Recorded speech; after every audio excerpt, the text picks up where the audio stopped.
चमोली में ऑपरेशन जिंदगी जारी। 53 मजदूरों का किया गया रेस्क्यू। रेस्क्यू किए गए मजदूरों में से 7 की मौत, 1 की तलाश अब भी जारी। उत्तराखंड सरकार ने राज्य के सैनिकों और उनके परिवारों के लिए उठाया बड़ा कदम। बलिदानी सैनिकों के परिवारों को मिलने वाली सहायता राशि के साथ उपनल कर्मचारी की मौत पर मिलने वाली राशि में भी की गई बढ़ोतरी। राजधानी देहरादून में 3 दिवसीय जनजातीय महोत्सव की हुई शुरुआत। महोत्सव में उत्तराखंड समेत देश के कई राज्यों की जनजातियों के लोगों ने लिया हिस्सा। उत्तराखंड में मौसम के चलते बढ़ती परेशानियों को लेकर राहत की खबर आई सामने। उत्तराखंड में अगले हफ्ते सामान्य रहेगा मौसम। मौसम विभाग ने जारी की सूचना। पीएम मोदी का उत्तराखंड दौरा जल्द। दौरे को लेकर प्रशासन ने तेज की तैयारियां। पीएम मोदी के आगमन मार्ग से हटाई जा रही बर्फ। महिलाओं को सशक्त बनाने में जुटी उत्तराखंड सरकार। विकासनगर में मंत्री रेखा आर्या ने महिलाओं को बांटी किट। सैकड़ों महिलाओं को मिला योजना का लाभ। मसूरी की लंढौर बाजार को हेरिटेज मार्केट बनाने की दिशा में नगरपालिका प्रशासन ने बढ़ाया कदम। बाजार के ऐतिहासिक महत्व को बढ़ाने और जाम की समस्या पर भी काबू पाने की कोशिश। खटीमा में बीजेपी ने नवनियुक्त मंडल अध्यक्षों का स्वागत। अभिनंदन समारोह आयोजित किया। यहां पार्टी पदाधिकारियों ने फूल मालाओं से किया स्वागत। उत्तराखंड के हरिद्वार में नहीं रुक रही जिहादियों की काली करतूत। हिंदू युवती को प्रेम जाल में फंसाकर जबरन धर्म परिवर्तन कराने की कोशिश। और बागेश्वर में बढ़ता जंगली जानवरों का खतरा। आवासीय कॉलोनी में टहलता नजर आया गुलदार। गुलदार को देखकर लोगों में मचा हड़कंप। वीडियो सोशल मीडिया पर वायरल।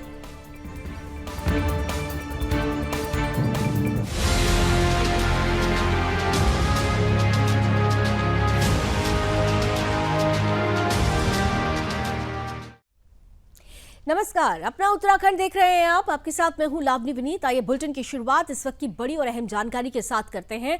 चमोली में जिस तरह से एवलांच आया, इसके बाद ऑपरेशन जिंदगी लगातार जारी है।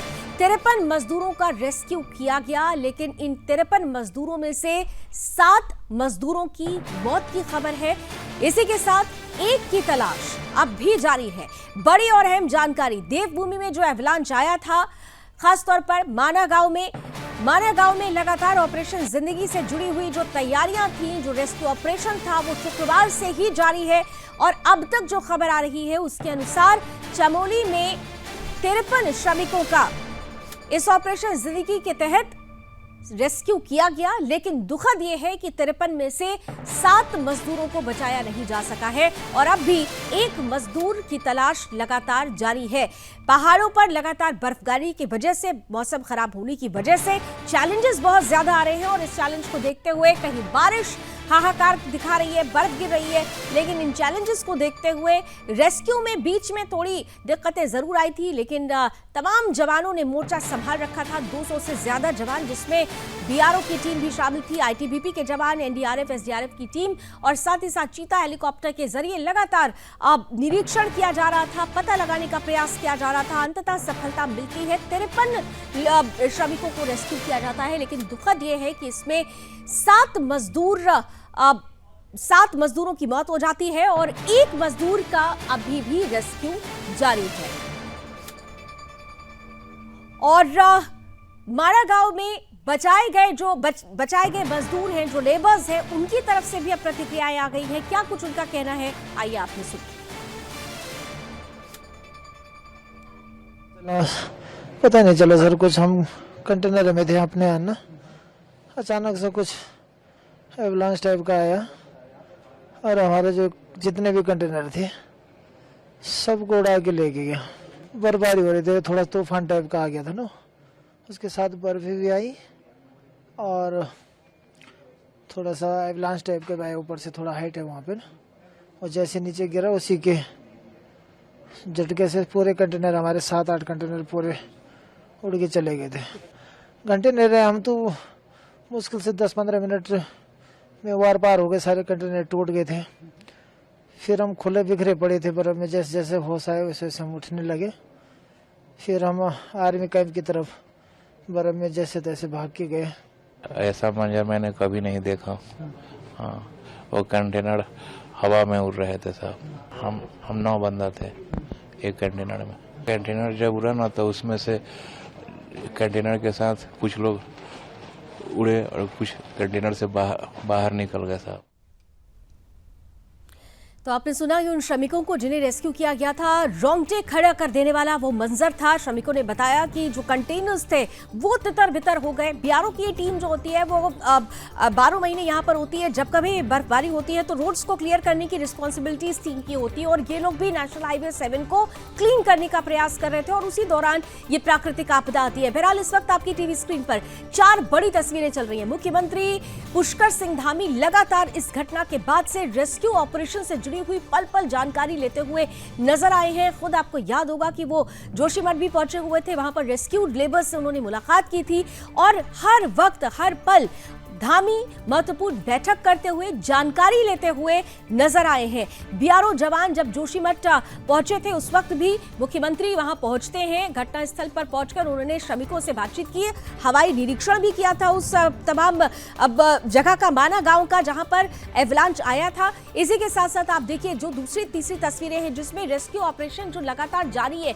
एसडीआरएफ की टीम और एनडीआरएफ की टीम, आईटीबीपी के जवान लगातार ये जो ज्वाइंट ऑपरेशन चल रहा है वो कितना चैलेंज भरा था, लेकिन तमाम चुनौतियों पर पार पाते हुए 53 श्रमिकों को रेस्क्यू किया जाता है। हालांकि 7 की जान चली जाती है, दुखद खबर है। 1 की तलाश अब भी जारी है। रेस्क्यू से जुड़ी हुई भी ये तस्वीरें, और खुद मुख्यमंत्री पुष्कर सिंह धामी लगातार एक एक पल की जानकारी लेते हुए, और वॉर रूम बाकायदा बनाया गया है ताकि डायरेक्ट मुख्यमंत्री इसकी जानकारी लेते रहे। फोन पर लगातार वो डटे रहे। कल की ये तस्वीरें आपने देखी जब उनके चेहरे पर वो चिंता समझ में आ रही थी। वो खुद बहुत परेशान थे कि लोग जो श्रमिक हैं उनको सकुशल बचाया जा सके, और यही वजह रही कि वो लगातार फोन पर अधिकारियों के संपर्क में रहे। उन्होंने उस स्थल का हवाई सर्वेक्षण भी किया, माना गांव का हवाई सर्वेक्षण भी किया, जो भारत तिब्बत सीमा का जो प्रथम गांव कहा जाता है माना, जहां पर ये हिमस्खलन हुआ, वहां पर का हवाई सर्वेक्षण मुख्यमंत्री ने किया था। इसी के साथ साथ रेस्क्यू के दौरान उनकी मौजूदगी, रेस्क्यूड किए गए श्रमिकों से उनकी बातचीत, उनकी हौसला अफजाई करना, ये बताता है कि परिवार के मुखिया होने के नाते अपनी जिम्मेदारियों का निर्वहन करते हुए, ये बताते हुए कि वो हर संघर्ष के पलों में परिवार के साथ खड़े हुए मुख्यमंत्री पुष्कर सिंह धामी नजर आए। और आइए इसी के साथ हमारे साथ इस विषय पर खास अतिथि भी जुड़ रहे हैं। हमारे साथ डिफेंस पीआरओ देहरादून से लेफ्टिनेंट कर्नल मनीष श्रीवास्तव जी जुड़ चुके हैं। मनीष जी, सबसे पहले तो हम ये जानना चाहेंगे, आपका स्वागत भी है, लेकिन मन में जो सबसे पहला सवाल ये आ रहा है कि अभी भी एक जो जवान है, एक जो श्रमिक हैं, वो अभी भी लापता बताए जा रहे हैं। उनसे जुड़ी हुई कोई जानकारी अगर आप साझा कर सकें अभी। जी, मैं आपको फिलहाल यही बता दे रहा हूँ क्योंकि आज थोड़ा सा वेदर भाग्य से खुला हुआ था, तो जो हमारे रेकी और सर्वेलेंस के जो हमारे इक्विपमेंट लगे हैं वहाँ पे, और जो श्रमिक वहाँ बचाए थे, उनकी मदद से भारतीय सेना ने ये ऑपरेशन जो था उसको कंटिन्यू करते हुए आज 3 लोगों को की बॉडी रिकवर कर ली है। और इसी तरह से आज एक यूएवी मिशन गया था जिससे थोड़ा सा हेल्प ज़्यादा मिली, और एक श्रमिक जो था जो रेस्क्यू किया गया था, उन्होंने ईयर मार्क करके बताया कि यहाँ पे हम लोग थे। तो उस पर्टिकुलर जगह पे सेना को जो जब उन्होंने सर्च किया तो इनको ये 3 लोग मिले। तो हमें यही उम्मीद है कि इसी तरह से आइडेंटिफाई करते रहेंगे तो हो सकता है हमें जो आखिरी श्रमिक बचे हैं उनकी भी वो भी हमें मिल जाए। मनीष जी, एक बात, क्योंकि लगातार हम देख रहे हैं थोड़ा नंबर्स को लेकर कंफ्यूजन हो रहा है, मैं चाहूंगी कि आप थोड़ा आंकड़े क्लियर कर दें कि टोटल कितने लेबर्स थे, कितनों को अब तक रेस्क्यू किया गया, और दुखद खबर जैसा हम लोगों को मिल रही है कि 7 उसमें से अब लेबर्स हैं जिनको नहीं बचाया जा सका है। तो टोटल जो आंकड़ा है, एग्जैक्ट आंकड़ा, अगर उसकी जानकारी आप दे पाए। जी, ये सबसे पहले जो खबर आई थी हमारे पास उसमें 55 लेबरर्स बताए गए थे, लेकिन उसके बाद ये पता चला था कि उसमें एक सुनील जी थे जो घटना से पहले अब छुट्टी लेके घर जा चुके थे या पहले निकल चुके थे वहां से। तो तकरीबन फाइनल फिगर्स जो हमारे पास आज सुबह पहुंची थी वो 54 की हो गई थी। उन 54 में से हम लोगों ने इस समय तक 53 लोगों को रेस्क्यू या रिकवर कर लिया है। अब ये 53 में से दुर्भाग्यवश अनफॉर्चुनेटली 7 लोग सरवाइव नहीं कर पाए थे, किसी को इंजरी थी, और मोस्टली जो लोग थे वो सर्दी की वजह से, जिसमें सर्दी या सफोकेशन की वजह से जिनकी मृत्यु हो गई। तो ये टोटल आज की फिगर है कि 54 लोग, जिसको हम लोग कह सकते हैं कि वो लोग इनिशियली से फंसे हुए थे इसमें, जिसमें से 53 लोगों को रेस्क्यू कर लिया गया है। अभी केवल एक श्रमिक है जो बचे हैं, जिनमें से आज की तारीख में 7 लोगों की दुर्भाग्यवश मृत्यु हो गई है। मनीष जी, बहुत ही अनफॉर्चुनेट होता है जब ऐसी खबरें सामने आती हैं, लेकिन उसके साथ साथ एक चैलेंज भी सामने आ जाता है। एक जॉइंट ऑपरेशन, ये ऑपरेशन जिंदगी चलाया गया। चैलेंजेस वो कौन कौन से थे? क्योंकि फ्राइडे मॉर्निंग ये हादसा होता है 7 बजे के करीब, जैसा कि जानकारी मिल रही है, और उसके बाद आज हम रविवार का दिन है, संडे का दिन है, लेकिन रेस्क्यू ऑपरेशन लगातार जारी है। चैलेंजेस क्या क्या आए इस पूरे इलाके को लेकर? देखिए, सबसे पहला तो मैं आपको बता देता हूं कि जो ये माना गांव, जिस एरिया की बात हम लोग कर रहे हैं, जहां पे ये दुर्घटना हुई थी, उससे तकरीबन 15 किलोमीटर पहले और तकरीबन 15-20 किलोमीटर बाद तक सब कुछ बर्फ और वेदर की वजह से पूरी तरह से खराब था। ये जब आपदा आई थी तो ये मजदूर तो थे, इनकी किस्मत बहुत अच्छी थी कि वहां से तकरीबन 1.5 से 2 किलोमीटर दूर पे भारतीय सेना की एक चौकी थी। तो 7:15 बजे जब ये हिमस्खलन आया था और लोगों को आवाज आई होगी या खबर आई होगी कि मजदूर उसमें दब गए हैं, 45 मिनट के अंदर जो लोग वहां पे उस पोस्ट में थे, तकरीबन 100 लोग, उन्होंने अपने आप को, वहां के ऑफिसर्स ने, अपेक्स ब्रिगेड वाले जो जवान थे, उन्होंने अपने आप को मोबिलाइज किया और 45 मिनट में वो वहां पहुंच गए थे। रेस्क्यू ऑपरेशन शुरू कर दिया था 8 बजे।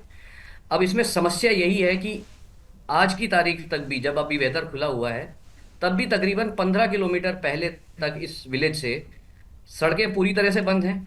तो आने जाने का और कम्युनिकेशन का केवल एक जरिया है, वो है हेलीकॉप्टर।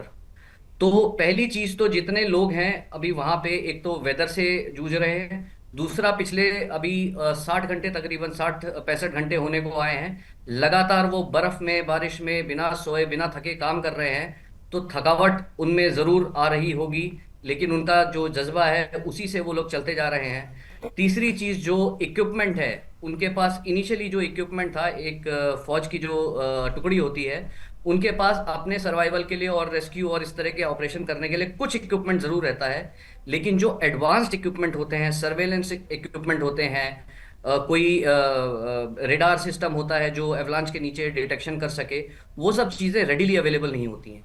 तो अब ये चीजें जो हैं, जिनको मंगाने में और वहां पहुंचाने में जितना टाइम लग रहा है, उसकी वजह से ये सब चैलेंजेस जो है वो इंडियन आर्मी को फेस करने पड़े हैं। अभी तक बहुत सारे लोग जो है वो थक चुके हैं इस समय, लेकिन अभी उनके पास कोई सपोर्ट इस समय तक भी नहीं पहुंच पा रहा है। लेकिन अब आज हमें बहुत खुशी है कि स्टेट की और एनडीआरएफ की टीम्स हैं, सब पहुंच के सपोर्ट कर रहे हैं। और ये जो कोऑर्डिनेटेड एफर्ट है आईटीबीपी से मिला के सब लोग, और ये लोग सब अब जो लोग पहुंच रहे हैं, तो ये अब मुझे उम्मीद है कि और सशक्त बनेगा खोजी ऑपरेशन, और जो बचा हुआ जो हमारा श्रमिक है उनको हम लोग निकाल पाने में सक्सेसफुल होंगे। बहुत इंपॉर्टेंट था, क्योंकि कोऑर्डिनेशन इस तरीके के ऑपरेशंस के लिए बहुत मायने रखता है मनीष जी, और यहाँ पर हमने वो कोऑर्डिनेटेड ऑपरेशन देखा भी, तारीफ के लायक है ये ऑपरेशन। यहाँ पर एक बात जो मैं आपसे समझना चाहूँगी और हमारे दर्शक भी ये जानना चाहेंगे, जब हम माना गाँव की बात करते हैं, जिस नेशनल हाईवे पर बर्फ जमी और वहाँ पर ये श्रमिक मौजूद थे, वो क्लीन कर रहे थे, बर्फ हटाने का काम कर रहे थे, क्या ये 12 महीने यहाँ पर लेबर्स की ड्यूटी रहती है, कंटेनर्स में वहां पर उनकी ड्यूटी होती है, या जब ऐसा बर्फीला मौसम आता है या स्नोफॉल का जब मौसम आता है तब उनको वहां डिप्यूट किया जाता है? अगर आप थोड़ी सी इसके बारे में जानकारी दे पाए तो। जी, मैं आपको बेसिकली बॉर्डर रोड्स की फंक्शनिंग इस समय बताता हूं कि बॉर्डर रोड्स का काम है सीमा के जो तक पहुंचने वाली जो सड़कें हैं उनको बनाना। सीमा तक की जो सड़कें होती हैं वो या तो आप समझिए कभी बारिश होती रहती है, कभी बर्फ पड़ती रहती है, तो वो रेगुलरली डिग्रेड होती रहती हैं, कभी उसमें लैंडस्लाइड आता रहता है, कभी वो भूमि धंस जाती है। तो बॉर्डर रोड्स का काम 24 घंटे 365 दिन चलता है, क्योंकि आवागमन का जो रास्ता है उसको क्लियर रखना पड़ता है। तो इसी तरह जब सर्दी का मौसम आता है या बरसात का मौसम आता है, उस समय सड़कें खराब हो जाती हैं, तो बॉर्डर रोड्स उनको रीपेविंग करते रहते हैं और री क्लियरेंस करके, उसको चौड़ीकरण करके, उसको थोड़ा सा बढ़ाना और उसको इम्प्रूव करना, ताकि गाड़ियां और लोग जो निवासी वहां के, उनको आने जाने में आसानी हो सके। तो ये लगातार चलता रहता है। अब जिस जगह पे ये लोग थे उस समय, जहां तक मेरा अनुमान है, वहां पे वो सड़क उस समय बन रही होगी। तो जब जिस समय जहां पे वो सड़क बन रही होती है, तो जो श्रमिक वहां काम करते हैं, तो वो वहीं पे आसपास अपना रहने का बंदोबस्त कर लेते हैं। जैसे अगर आप नीचे हाईवेज पे देखें तो कई लोग तंबू लगा लेते हैं, टेंट्स लगा लेते हैं, प्लास्टिक लगा लेते हैं, या एक टेम्पररी टीन शेड के जी। शेल्टर्स बना लेते हैं। लेकिन क्योंकि ये हाई ऑल्टीट्यूड एरिया है, यहाँ 6-6 फुट की बर्फ पड़ती है, यहाँ पे तंबू और शामियाना और ये इस तरह की चीजें काम नहीं आती हैं। तो इस तरह बॉर्डर रोड्स की तरफ से उनको एक परमानेंट और पक्का शेल्टर, जिसमें उनकी सर्दी से बचाव हो सके और बर्फ से बचाव हो सके, उन्होंने उस तरह का बंदोबस्त किया रहा होगा, ताकि उनको सर्दी से बचाव और जिस भी किस्म की आपदा है उन सब से बचाव हो सके। तो ये सारी चीजें जो है ये 24 घंटे इन लोगों को करना पड़ता है। जब जैसे वहां का सड़क का काम खत्म हो जाता है तो वो फिर ये लोग अपना आशियाना उठाते हैं और जहां अगला आगे जो कार्रवाई चल रही है उसको कंटिन्यू करते हैं वहां से। तो ये इस तरह से मूवमेंट इनका होता रह सकता है, ये मुझे अंदाजा है उसका। तो मुझे ये लग रहा है कि जहां पे आज ये सड़क बन रही थी उस समय उन्होंने वहां पे बगल में जाके अपना जो टेम्पररी एकोमोडेशन रहने का बनाया था, ये कंटेनर्स में बनाया था। और इनको शायद ये इस समय नहीं पता था कि ये इस तरह से हिमस्खलन उनके ऊपर हो सकता है और कोई इस तरह की आपदा आ सकती है, तो जिसका वो लोग शिकार हो गए। चलिए, thank you so much Manish ji हमारे साथ जुड़ने के लिए और बहुत विस्तार से हमें बातें समझाने के लिए और ये जानकारी देने के लिए कि 53 लोगों को रेस्क्यू किया गया है, 53 लेबर्स हैं जिनको रेस्क्यू किया गया। हालांकि दुखद ये रहा कि 7 मजदूरों की जान चली गई है, एक श्रमिक अब भी लापता बताया जा रहा है। लेकिन क्योंकि ये कोऑर्डिनेटेड जॉइंट ऑपरेशन जिंदगी लगातार जारी है और ये उम्मीद की जा रही है, जैसा कि अभी defence PRO lieutenant colonel Manish Shrivastava ये बता भी रहे थे कि बहुत जल्द उस मजदूर का भी पता चल जाएगा जिनकी तलाश अभी निरंतर जारी है। और इन सबके बीच मुख्यमंत्री पुष्कर सिंह धामी लगातार इस रेस्क्यू ऑपरेशन पर उन्होंने नजर बनाई हुई है। आगे बढ़ते हैं और बात अब उत्तराखंड से जुड़ी हुई कुछ और खबरों की भी कर लेते हैं, क्योंकि उत्तराखंड की बात हो रही है और प्रधानमंत्री नरेंद्र मोदी का उत्तराखंड से खास लगाव रहा है। वो उत्तराखंड जाते रहते हैं और इस बार भी 6 मार्च को खास तौर से प्रधानमंत्री नरेंद्र मोदी उत्तराखंड पहुंचने वाले हैं। सुबह 8 बजे देहरादून एयरपोर्ट पर वो पहुंचेंगे। यहां से वो उत्तरकाशी के हर्षिल जाएंगे। हर्षिल में प्रधानमंत्री नरेंद्र मोदी एक जनसभा को भी संबोधित करेंगे और इसके बाद वो मुकबा पहुंचेंगे। मुकबा में शीतकालीन यात्रा का संदेश जनता को देंगे। पीएम मोदी के आगमन को लेकर तैयारियां जोरों पर चल रही हैं। लगातार जारी बर्फबारी के चलते रास्तों पर जमा बर्फ को हटाया जा रहा है। आपको बता दें कि खराब मौसम के कारण 27 फरवरी को होने जा रहा प्रधानमंत्री नरेंद्र मोदी का जो उत्तरकाशी का दौरा था वो टल गया था, क्योंकि मौसम बहुत खराब था, इसलिए 27 फरवरी को ये दौरा नहीं हो सका। अब ये दौरा 6 मार्च को होगा। प्रधानमंत्री नरेंद्र मोदी मुकबा और हर्षिल दौरे के दौरान जाटुंग घाटी में विश्व के दूसरे ऊंचे ट्रैक जनकताल और नीला पानी घाटी में मुलिंगना पास का शिलान्यास भी करेंगे। इन दोनों ट्रैक के शुरू होने से 1962 में भारत चीन युद्ध के बाद बंद हुई इस घाटी में पर्यटन के नए आयाम भी खुल जाएंगे।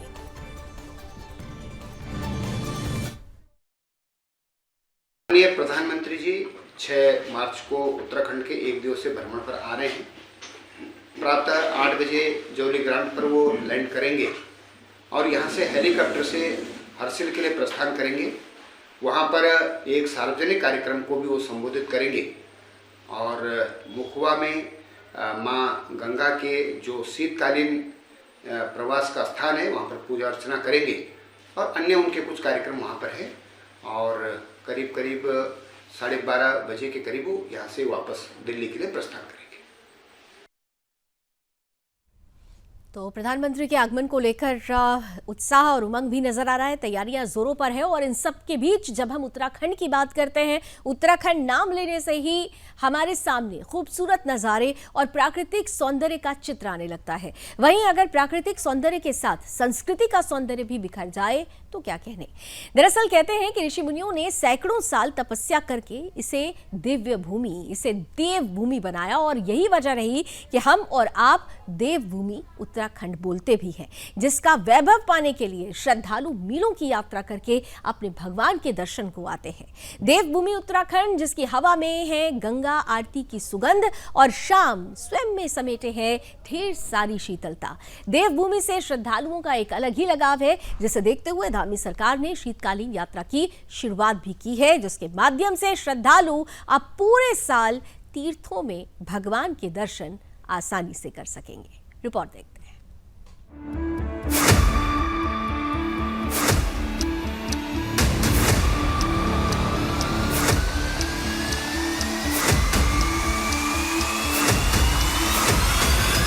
उत्तराखंड सीएम का श्रद्धालुओं को तोहफा, शीतकालीन यात्रा की ऐतिहासिक शुरुआत। यात्रा से सुख का प्रचार, प्रदेश में बढ़ा व्यापार, श्रद्धालुओं से लेकर व्यापारियों तक खुशी की लहर। उत्तराखंड में शीतकालीन चारधाम यात्रा अब श्रद्धालुओं के बीच एक प्रमुख आकर्षण का केंद्र बन गई है। 8 दिसंबर को मुख्यमंत्री पुष्कर सिंह धामी ने इस यात्रा के कार्यक्रम की शुरुआत की और राज्य सरकार ने इसे सफल बनाने के लिए कई महत्वपूर्ण व्यवस्थाओं को सुनिश्चित किया है। उत्तराखंड में भीषण ठंड के बावजूद श्रद्धालुओं का जोश और उत्साह ठंड की परवाह किए बिना बढ़ता जा रहा है। अब तक 18,000 से ज्यादा श्रद्धालु शीतकालीन गद्दी स्थलों में पूजा अर्चना कर चुके हैं। ये आंकड़ा ये बताता है कि चार धाम के कपाट बंद होने के बाद भी भक्तों की संख्या में कमी नहीं आई है। इस समय शीतकाल में बद्रीनाथ, केदारनाथ, गंगोत्री और यमुनोत्री के गद्दी स्थलों में पूजा की जा रही है, जिससे श्रद्धालुओं को आध्यात्मिक शांति प्राप्त हो रही है। कि जो हमारा शीतकालीन यात्रा प्रारंभ हो रही है, वो शीतकालीन यात्रा सफल हो, सबका उसमें सहयोग मिले। आने वाले हमारे सभी श्रद्धालु, तीर्थयात्री, पर्यटक, उनकी यात्रा भी सुगम हो। जिस उद्देश्य के लिए वो यात्रा कर रहे हैं, उनके उद्देश्य उनको प्राप्त हों, भगवान की उनको कृपा बने रहे। और उस निमित्त हम लगातार प्रयास कर रहे हैं कि शीतकालीन प्रवास के दृष्टि से हर सुविधा जो यहाँ हो सकती है वो हम करें, क्योंकि भगवान की बड़ी कृपा है। यहाँ पर जहाँ हमारा अखंड हिमालय है, हमारे ग्लेशियर हैं, वनों से आच्छादित है, पर्वतों से आच्छादित है, नदियों से आच्छादित है, और सूर्य भगवान की भी 12 महीने लगातार कृपा बनी रहती है। जहाँ आज अनेक स्थानों पर धुंध होती है, कोहरा होता है, लेकिन यहाँ पर पूरी तरह से सूर्य भगवान हम सबको जो है अपनी दृष्टि दे रहे हैं। तो मैं सभी से आह्वान करता हूँ कि आएँ उत्तराखंड और हमारे इन सभी क्षेत्रों को देखें। यहाँ पर भगवान भी विराजमान हैं, देव स्थान भी हैं। पहले सभी श्रद्धालु सिर्फ गर्मियों में ही दर्शन के लिए जाते थे, लेकिन अब राज्य सरकार चार धाम के शीतकालीन प्रवास स्थल का भी लगातार प्रचार प्रसार कर श्रद्धालुओं को आमंत्रित कर रही है। सभी चार धाम देवताओं की पूजा उनके नजदीकी शीतकालीन प्रवास स्थलों जैसे ऊखीमठ, पांडुकेश्वर, मुखबा और खरसाली में की जा रही है। इन स्थानों में केदारनाथ, बद्रीनाथ, गंगोत्री और यमुनोत्री के देवता शामिल हैं, जिनमें सबसे पहले आता है ऊखीमठ। चोपता से पहले छोटा सा गांव है ऊखीमठ।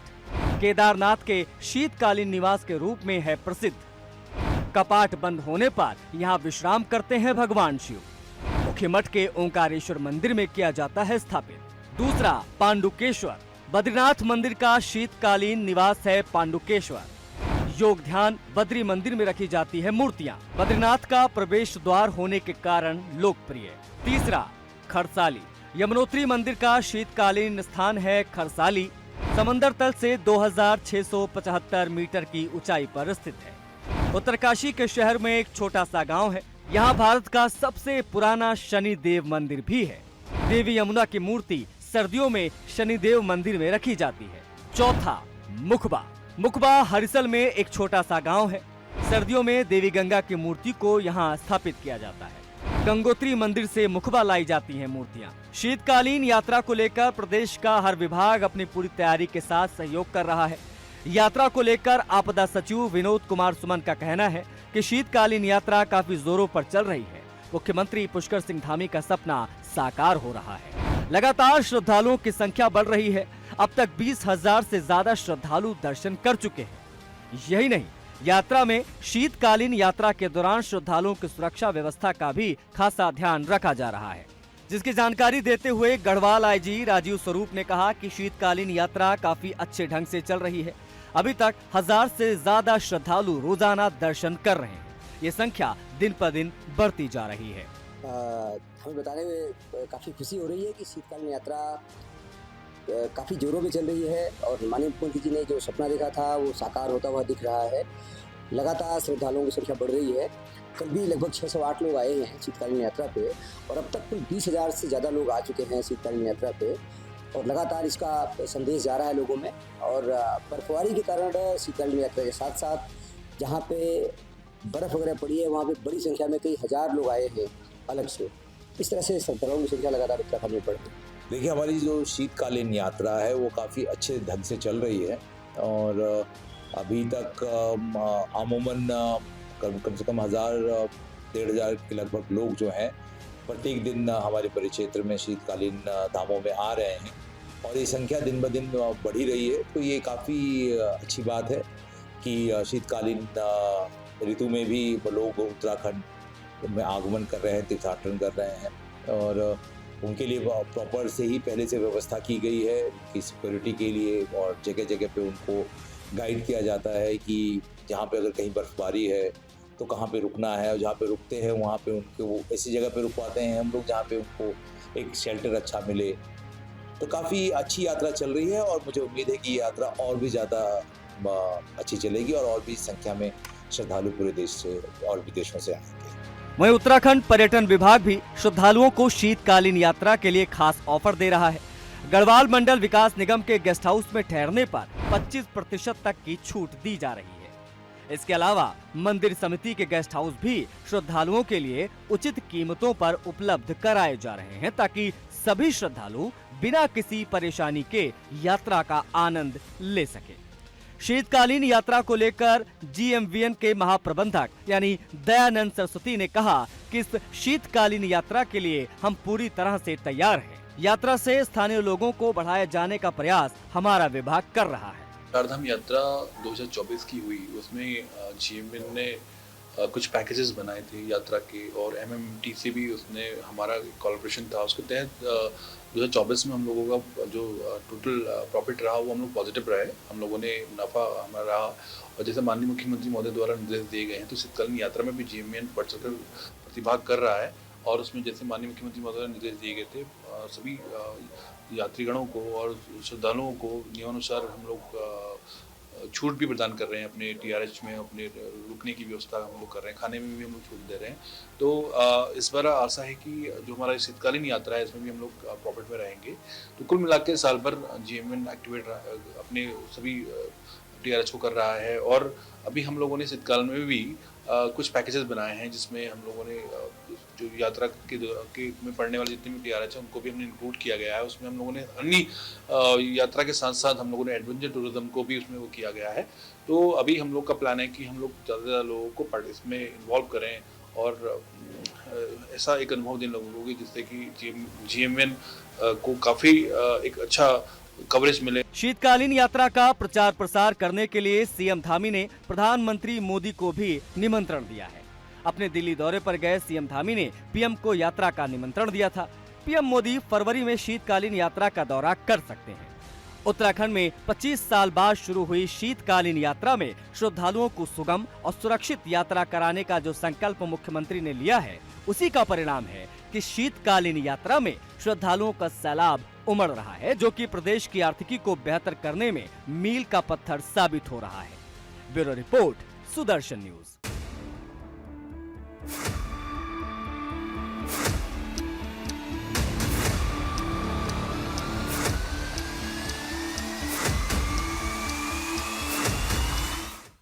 तो ये उत्तराखंड के मुख्यमंत्री पुष्कर सिंह धामी के अथक प्रयासों का ही परिणाम है कि उत्तराखंड में अब लगातार जो बदलाव हो रहा है, परिवर्तन हो रहा है, विकास की जो नई बयार बह रही है वो लोगों को अपनी तरफ और ज्यादा खींच रही है और यही उत्तराखंड की नई पहचान भी बनती जा रही है। अपना उत्तराखंड में अभी बस इतना ही। देश और दुनिया की तमाम खबरों के लिए आप जुड़े रहिए सुदर्शन न्यूज के साथ। जय हिंद।